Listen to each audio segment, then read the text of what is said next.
Hello, welcome to the One Life Church devotional series where we cover the entire Bible in 20 months. Today's chapters are Isaiah 31 and 32. Now, in Isaiah 31, the prophet is asking the question, who is your faith in? Everybody puts faith in something, don't they? I mean, yesterday I flew back from Cape Town and my faith was to some degree in the pilot and in the technology that keeps aeroplanes in the sky. When a businessman puts a business plan together and he expects the business to roll out in a certain way, he has faith, he has confidence in those business principles. I put a proposal together the other day for a property that one of our church congregations is going to move into. And business people are going to look at that proposal and judge it. And so we all put confidence in certain things. But the prophet Isaiah is asking, where is your ultimate confidence? This is what he says in verse 1. Woe to those who go down to Egypt for help, who rely on horses, whose trust is in the multitude of their chariots. So in other words, if you are looking to anything other than God to bring rescue to your business, to bring rescue in your family, to hold you in the sky as your ultimate source, well then God says you're basically worshiping that thing. It's become your God. And so this issue of where your ultimate faith lies is the issue that Isaiah is hammering out here with the Israelites. And so he goes on to say, the Egyptians are mere mortals. They're not God. And then he says, this is what God's going to do. Verse 4, as a lion growls, a great lion over its prey, and a whole band of shepherds is called together against it, the lion isn't frightened by it. So you can call as many Egyptians as you like.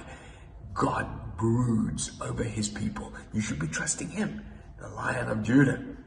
Like the birds over your head, the Lord will deliver and will be a shield to Jerusalem.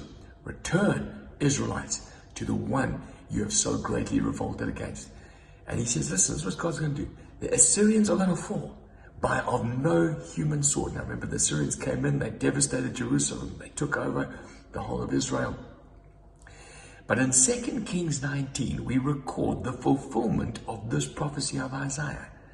2 Kings 19:35 describes how God simply sent an angel one night and 185,000 Assyrian soldiers, footmen, were killed. They just didn't wake up in the morning. So in other words, the Assyrians were overthrown by not a single sword being cast.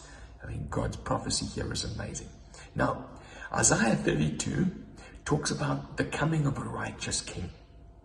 And the principle I've played here is when there's godly government, there's blessing.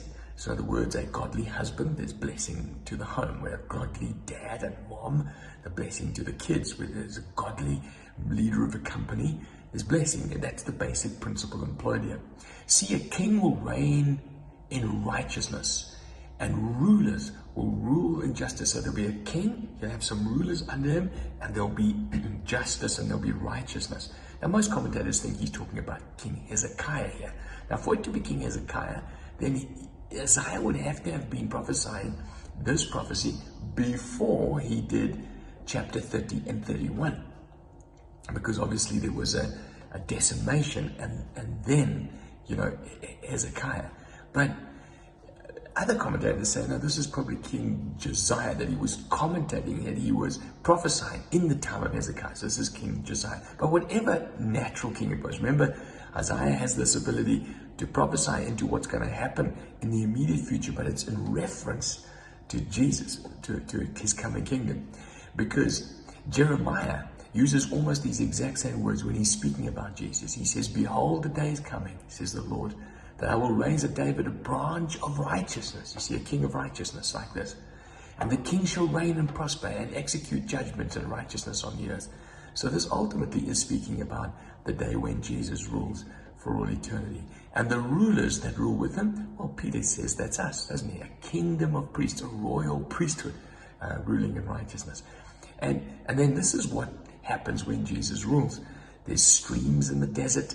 No longer will a fool be called noble or a scoundrel highly respected. And this is what he says.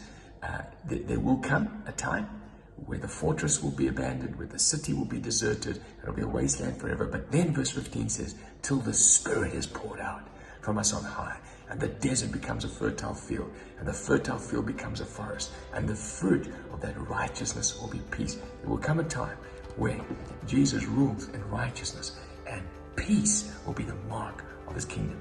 When he rules in your life, peace is the mark of your kingdom.